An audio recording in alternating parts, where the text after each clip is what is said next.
શ્રી ગણેશાય નમઃ. ત્રિશુળ ચેનલમાં તમારું સ્વાગત છે મિત્રો. આજે હું તમારી સમક્ષ લઈને આવી છું વૈશાખ મહિનામાં આવતી વદ પક્ષની એકાદશી એટલે કે અપરા એકાદશીની કથા અને વાર્તા.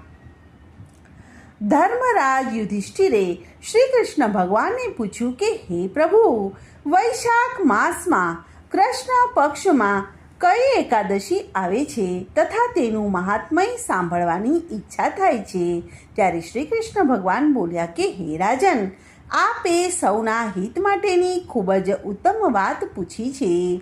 વૈશાખ માસમાં કૃષ્ણ પક્ષમાં અપરા એકાદશી આવે છે. એ ઘણું જ પુણ્ય દેનારી તથા મોટા મોટા પાતકોના નાશ કરનારી છે. બ્રહ્મ હત્યા કરનારો, ગૌ હત્યા કરનારો, ગર્ભસ્થ બાળકને મારનારો, પરનિંદક તથા પરસ્ત્રી લંપટ પુરુષ પણ આ એકાદશીના વ્રતથી નિશ્ચય પાપ રહિત થઈ જાય છે.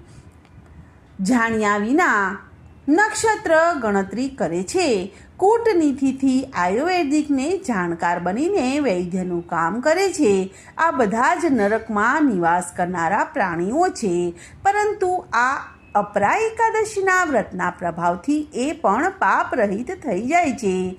જો કોઈ ક્ષત્રિય પોતાના ક્ષાત્ર ધર્મનો પરિત્યાગ કરીને યુદ્ધથી ભાગે છે તો એ ક્ષત્રિય સ્વધર્મની ભ્રષ્ટ થવાને કારણે ઘોર નરકમાં પડે છે. જે શિષ્ય વિદ્યા પ્રાપ્ત કરીને સ્વયં ગુરુની નિંદા કરે છે એ પણ આ મહાપાપોથી મુક્ત થઈને ભયંકર નરકમાં પડે છે.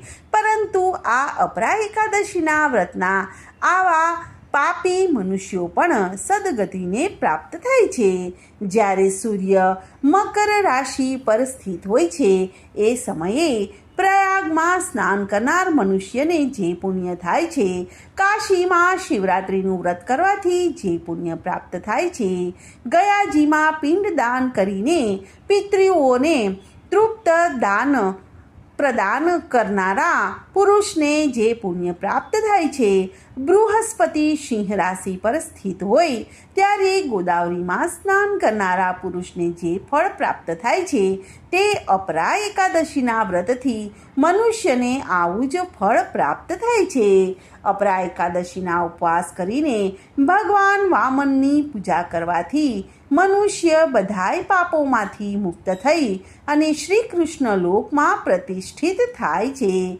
આના વાંચનથી અને શ્રવણથી સહસ્ત્ર ગૌદાનનું ફળ મળે છે. તો મિત્રો, આજની આ અપરા એકાદશીની કથાને હું અહીં વિરામ આપું છું. કાલે ફરીથી આવીશ એક નવી કથા અને વાર્તા લઈને. ત્યાં સુધી બધાને મારા જય શ્રી કૃષ્ણ. ધન્યવાદ.